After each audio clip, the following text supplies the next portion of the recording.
Good morning, students.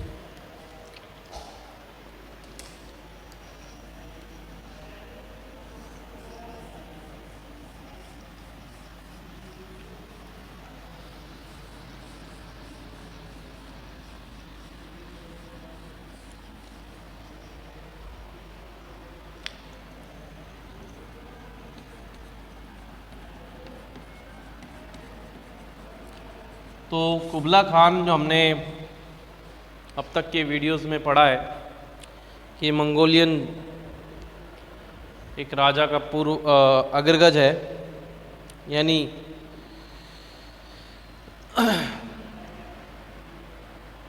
उत्तराधिकारी है उनमें से। इनका ज़्यादातर जीवन युद्ध में निकल जाता है, इसलिए महल तो छोड़ो, कहीं इनका ज़्यादातर जो जीवन है वो अपने राज्य से बाहर ही निकलता है। लेकिन फिर भी एस्टर कोलरिज बचपन से इमेजिनेटिव है, तो वो उसके एक आधार मानकर अपनी कविता में इस कुबला खान नामक किंग का वर्णन करता है। उसके द्वारा अलग अलग जगहों का वर्णन करता है, किस प्रकार से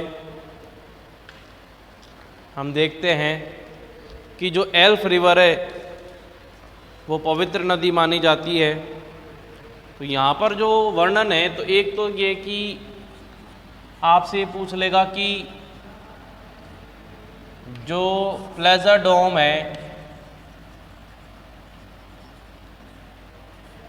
प्लेजर डोम के बारे में बताओ। दूसरा,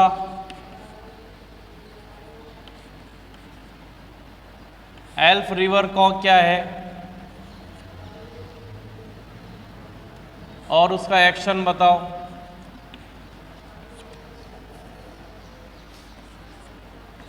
गार्डन के बारे में बताओ। ये तो क्या छोटा क्वेश्चन है, ये बड़े क्वेश्चन है। तो ये चीज़ें अब तक हमने पढ़ा है।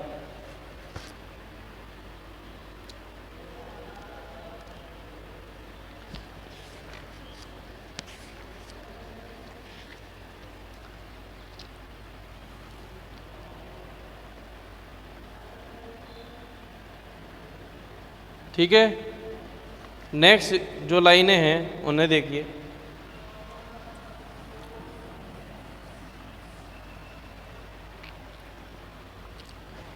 ए damsel with a damsel with a डल्सिमर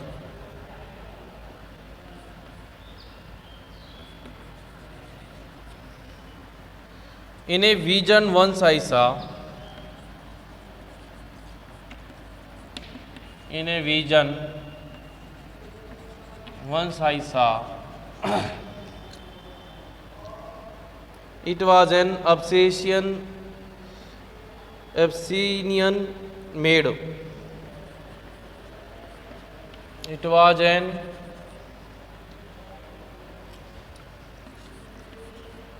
Abyssinian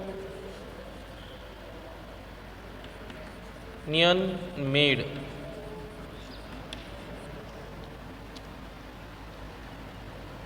and on her dulcimer she played. Dulcimer she played.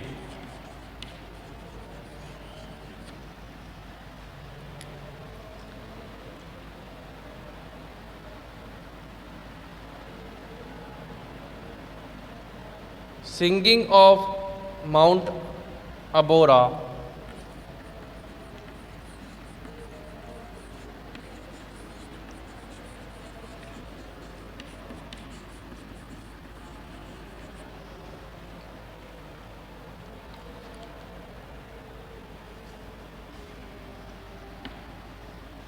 देखिए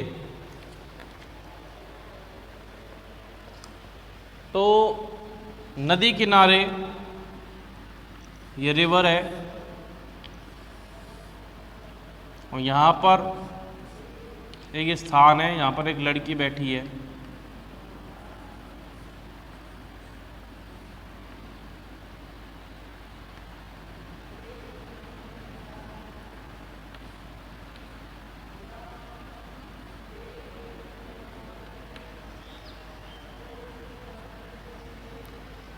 यहाँ पर एक लड़की बैठी है। डैमसल का मतलब यहाँ पर गर्ल है। डैमसल का मतलब है गर्ल। डल्सीमर जो होता है एक प्रकार से तारों का खिंचा हुआ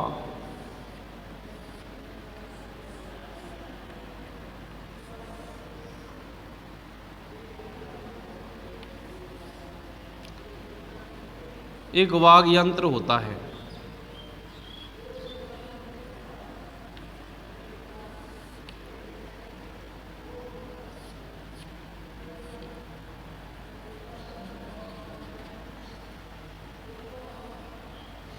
ये एक तरह के प्रकार से जैसे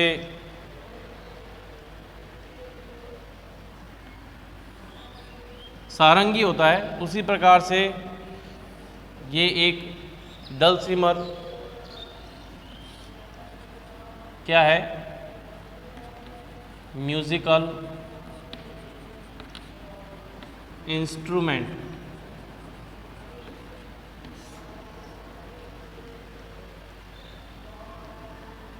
ठीक है, तो गिटार और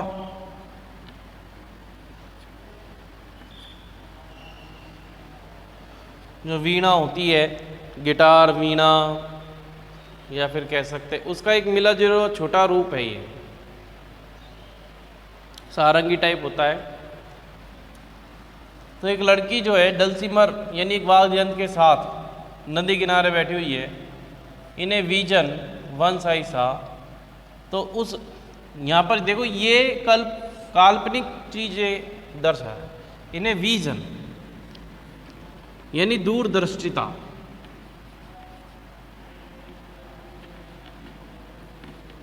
दूर से। एक बार मैंने उस लड़की को देखा था जिसके हाथ में डल्सीमर था। ये लड़की जो है अब्सीनिया एक देश है, तो अब्सीनिया देश की एक कुंवारी लड़की थी, जो कि अब जैसे ऑस्ट्रेलिया के लोगों को ऑस्ट्रेलियन कहेंगे, उसी तरह अब्सीनियन नाम के देश के जो व्यक्ति है, जो इंसान है, वो अब्सीनियन है। क्योंकि एक लड़की है इसलिए कुंवारी है, और मेड यानी कुंवारी। तो ये एक अब्सीनियन लड़की है। And on her dulcimer she played, और वो इस डल्सीमर वाद्य यंत्र पर इसको बजा रही है। डल्सीमर वाद्य यंत्र को बजा रही है। प्लेड यानी बजाना, सिंगिंग यानी गाते हुए। माउंट अबेरा ये सॉन्ग, ये एक प्रकार का सॉन्ग है, ए काइंड ऑफ सॉन्ग।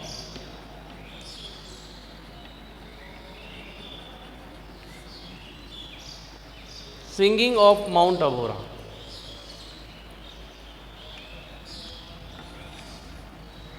ठीक है, तो ये एक डल्सीमर नाम का वाद्य यंत्र है जिसको ये लड़की हाथ में लिए बैठी है।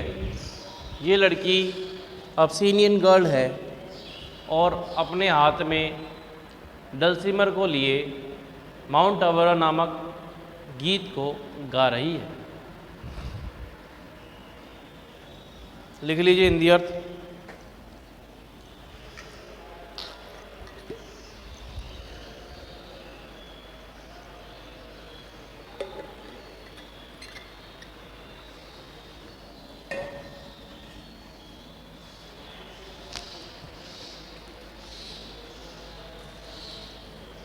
फिर देखिए आगे,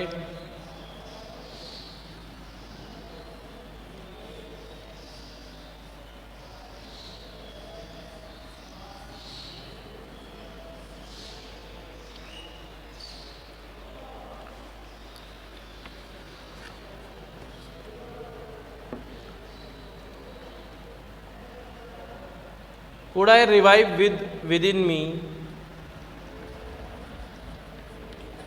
Could I revive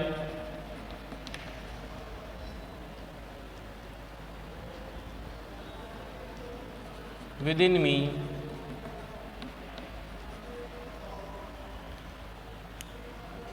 her symphony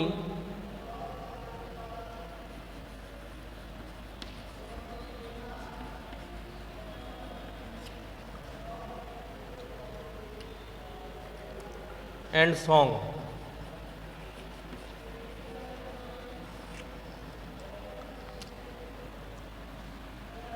To such a deep delight,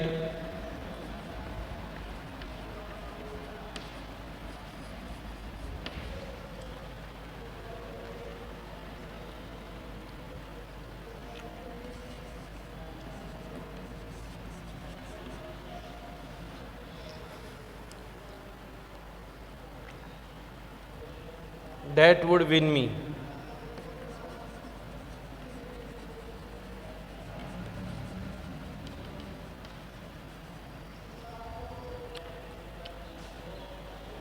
That with music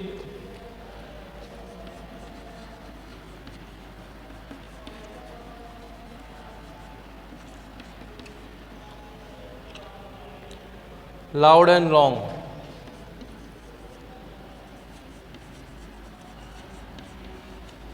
देखिए,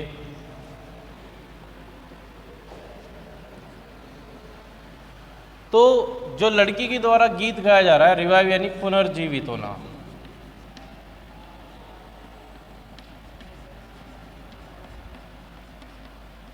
मेरे अंदर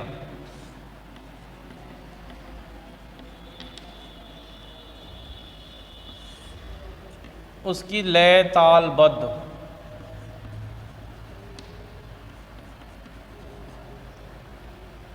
उसका गीत डीप यानी गहरा, डिलाइट यानी खुशी, जीत लेना,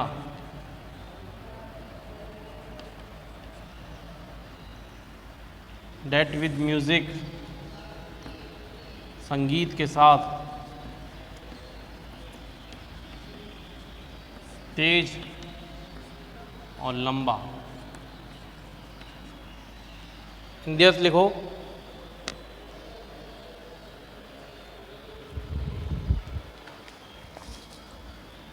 इसमें कवि ये कहना चाहता है कि could I revive within me, लड़की के द्वारा जो गीत गाया गया था डलसीमर इंस्ट्रूमेंट के साथ माउंट एबोरा, क्या मैं उसको अपने अंदर पुनर्जीवित या उसको क्या याद कर सकता हूँ, कर पाऊँगा? क्या मैं उसको दोबारा से अपने ध्यान में ला पाऊँगा? साथ ही साथ जिस तरीके से वो लय और तालबद्ध के साथ वो गा रही थी और जो वो गीत है वो बड़ा गहराई से खुशी प्रदान करता है एक प्रकार से। That would win me, उस गीत ने मुझको जीत लिया था, यानी मुझे बहुत पसंद था वो गीत। उसका जो संगीत के साथ तेज आवाज़ में और लंबी आवाज़ में गाना बहुत ज़्यादा सुंदर था, उसने मुझे बहुत गहराई से छुआ था और उस गीत ने मुझे जीत लिया था। यानी कुबला खान यानी as a poet S T. Coleridge ये कहना चाहते हैं कि कवि के द्वारा कहना चाहते हैं कि कुबला खान ये सोचता है कि क्या मैं उस लड़की के द्वारा, अब्सिनियन गर्ल के द्वारा, मेड के द्वारा गाया हुआ गीत क्या मैं अपने हृदय में दोबारा से याद कर सकता हूँ? क्या मैं उसको पुनर्जीवित कर सकता हूँ? क्या मैं उस गीत की जो लयबद्ध ताल है उसको अपने हृदय में दोबारा जीवित कर सकता हूँ? और जो वो गीत गाया गया था लड़की के द्वारा, उसका वो बहुत ही गहरी खुशी देने वाला है। उस लड़की के द्वारा जो संगीत और लाउड और लॉन्ग अच्छी तरीके से जो गीत गाया गया था वो मुझको आसानी से जीत लेता है।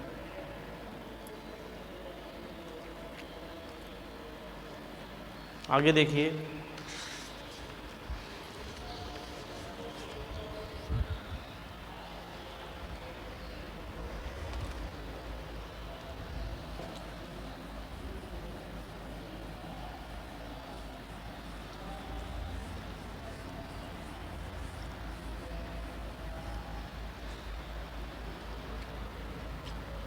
I would build that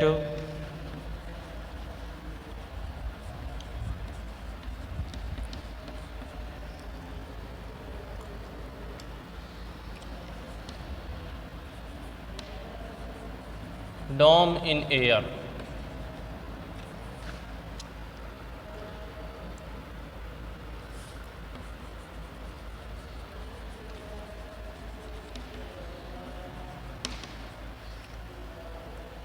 That sunny dome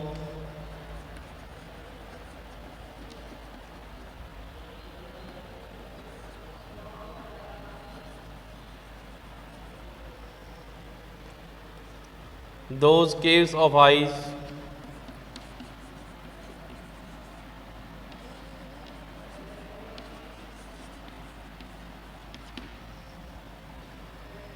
and all who heard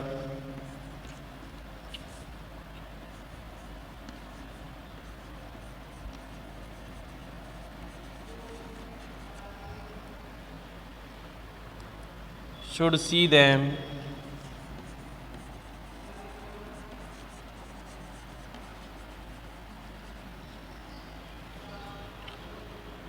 there.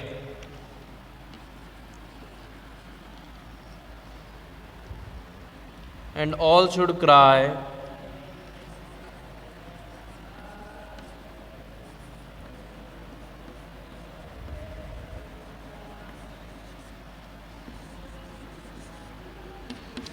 beware, beware.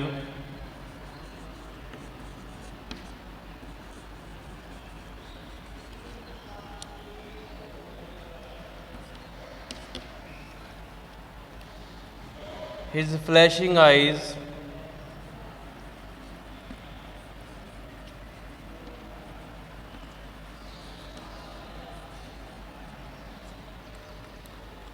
his floating hair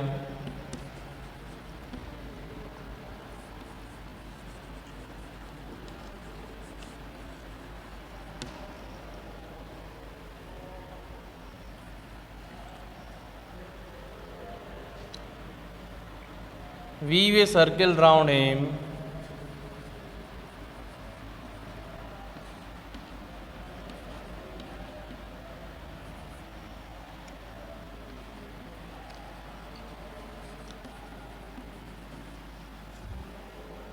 thrice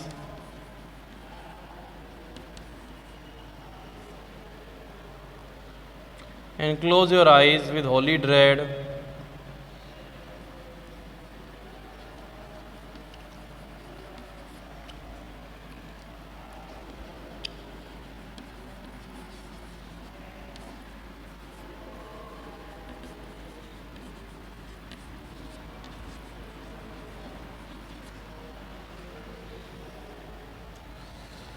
For he on honeydew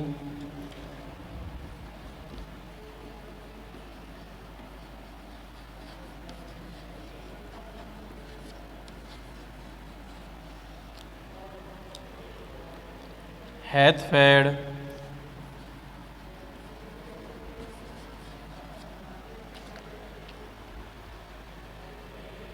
and drunk the milk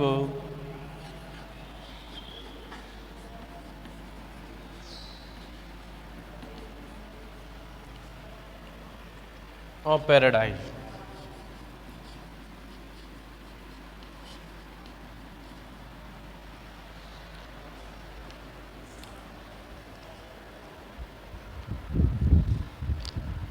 देखिए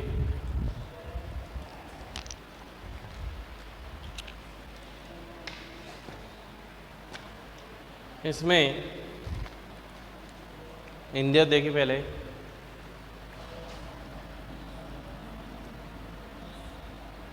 बिल्ड यानी बनाना, इमारत बनाना,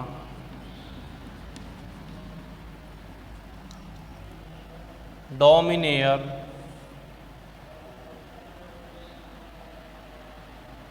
हवा में महल,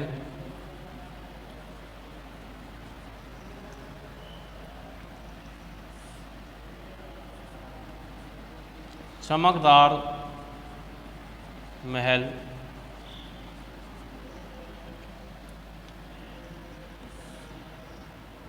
बर्फ की गुफा,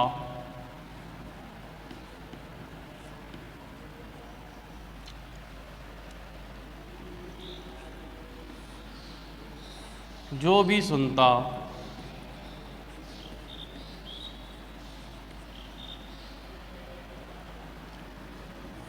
देखना चाहिए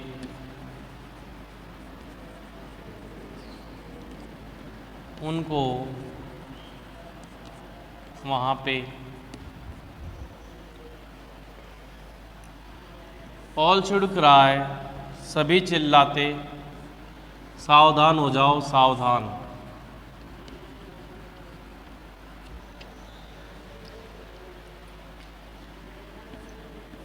चमचमाती ये मिट, फ्लैशिंग आइज, बार बार आंखों को मीचना, यानी तेज रोशनी से आंखों का बंद होना।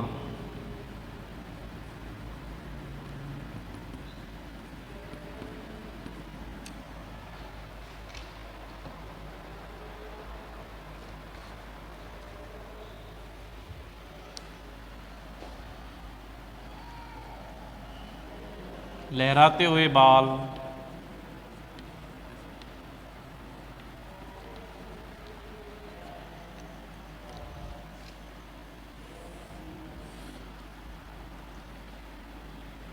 इसका उत्तर है कि वीव यानी बुनना या बनाना, 3 घेरे बनाना,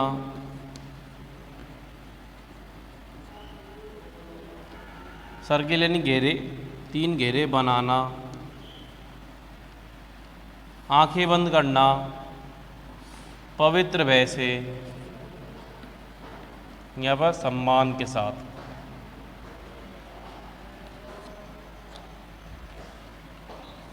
वह और शहद की बूंदें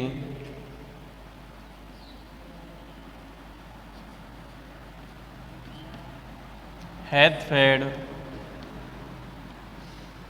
भोजन करना या पीना, भोजन खाना, स्वर्ग का मिल्क पीना। तो यहाँ पे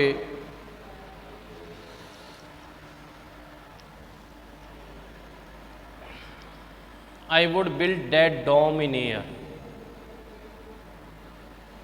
तो यहाँ पर जो कवि है वो राजा के बारे में बता रहा है कि जो राजा है वो इमारत मान लो बना लेता है, हवा में महल बना लेता है, हवा में महल यानी ऊंचा बहुत बड़ा महल बना लेता है, और वो चमक सूरज की रोशनी से बहुत तेज चमकेगा, और ये जो बर्फ़ की गुफाएं हैं ये भी साफ दिखेंगी। और फिर जब राजा उस महल से बाहर आएगा या ऊपर छत पे दिखेगा, जो कोई भी उन्हें सुनेगा उसको अवश्य ही उनको देखना चाहिए वहाँ पे महल में, और सभी चिल्लाएंगे सावधान सावधान। जैसे राजा आता है, जब अपन ने देखा है टीवी में, राजा आता है जब दरबार में, सावधान महामहिम, लंबे बालों वाले, चौड़ी आंखों वाले, 4 राज्य जीतने वाले, घनघोर, बहादुर, तलवारबाजी में निपुण, धनुर्धारी में श्रेष्ठ, पाताल लाकाल और सबके विजेता महामहिम छोटे लाल लक्कड़ लाल आ रहे हैं। इस प्रकार से अपन देखते हैं, सुनते हैं टीवी में। तो सभी को चिल्लाना या सावधान होना जाना चाहिए जब से पुकारें कि सावधान राजा आ रहे हैं। तो उनकी चमक से, चमकदार जो आँखें हैं, हिज फ्लैशिंग आइज, उनके लहराते हुए बाल, और राजा के चारों ओर जो सुरक्षा के तौर पर 3 घेरे बनाए जाते हैं, तो हमें अपनी आंखें बंद करनी है उस राजा के सम्मान में यानी पवित्र भय के साथ, क्योंकि वो जो राजा है वो उच्च भोजन करते हैं, हनी ड्यू पीते हैं, हैथ फेड यानी हैज़ फेड उन्होंने इस प्रकार से मधुपान किया है, शहद का भोजन किया है, और क्योंकि उन्होंने स्वर्ग के मिल्क को भी पिया है। इस प्रकार से ये राजा के, अब देखिए मैंने आपको शुरू में ये बतलाया था कि this poem is in incomplete form, कि ये अब इसका क्या निष्कर्ष निकलता है यहाँ पर क्या इसका निष्कर्ष निकलता है? कोई निष्कर्ष नहीं है इसका। ये पोएम थोड़ी आगे भी जानी चाहिए थी, हाँ बिल्कुल, हमको पढ़कर ये लगता है, क्योंकि आगे क्या हुआ उसका कोई पता नहीं। क्योंकि एस टी कोलिरेज कहते हैं कि मैं एक सुप्त अवस्था में था, इन ए ट्रेंस सिचुएशन में था, तब एक इंट्रोड्यूर आकर ने मुझे डिस्टर्ब कर दिया, और फिर वापस से मैं उस प्रकार की मानसिक अवस्था को प्राप्त नहीं कर पाया, और फिर प्राप्त नहीं कर पाया तो इस पोएम को भी पूरा नहीं कर पाया। इसलिए हम कह सकते हैं कि ये पोएम एक तरीके से इनकम्प्लीट है। इस प्रकार से इनकम्प्लीट है। तो इसके कुछ मेन पॉइंट्स जो है वो लिख लीजिए।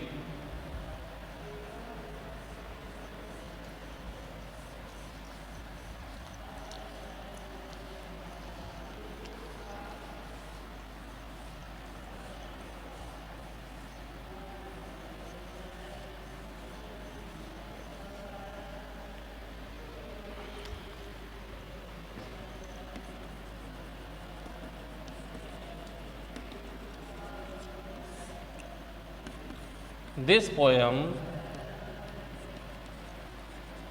is in incomplete form.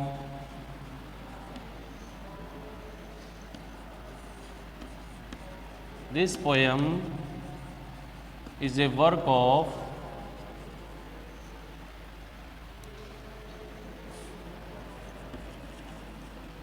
is an imaginative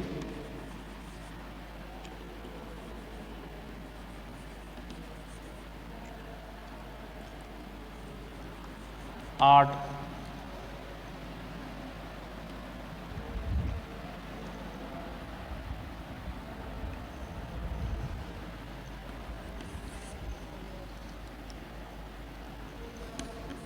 Kubla Khan is a king and main or center character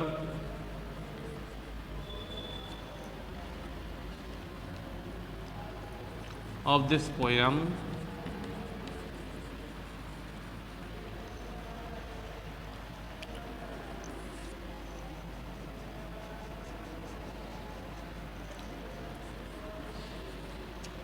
The poet shares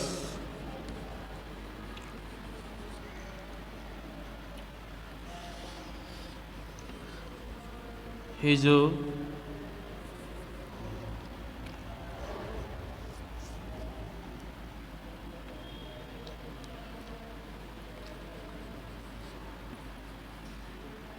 mystical thoughts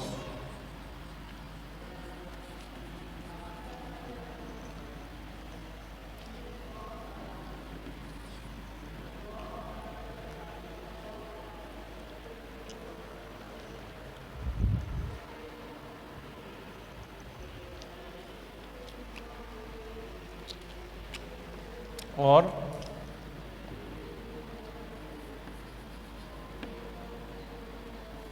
this poem is described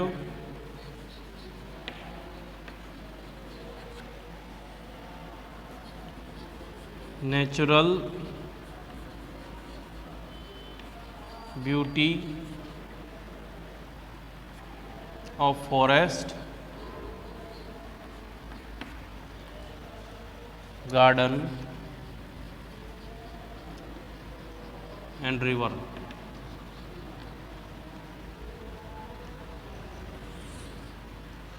ये 5 पॉइंट्स है बेटा, इनको देखो किस प्रकार से है ये कि this poem is an incomplete form, कि एक तो ये जो कविता है वो अधूरी है, दूसरा ये उस कवि का एक काल प्राथमिक कार्य है, कला है। कुबला खान एक किंग है और मेन और centre character of this poem है। पोइट अपने रहस्यमयी विचारों को शेयर करता है और कवि, ये पोएम जो है डेस्क्राइब की गई है नेचुरल ब्यूटी और फॉरेस्ट और रिवर के साथ, ठीक है।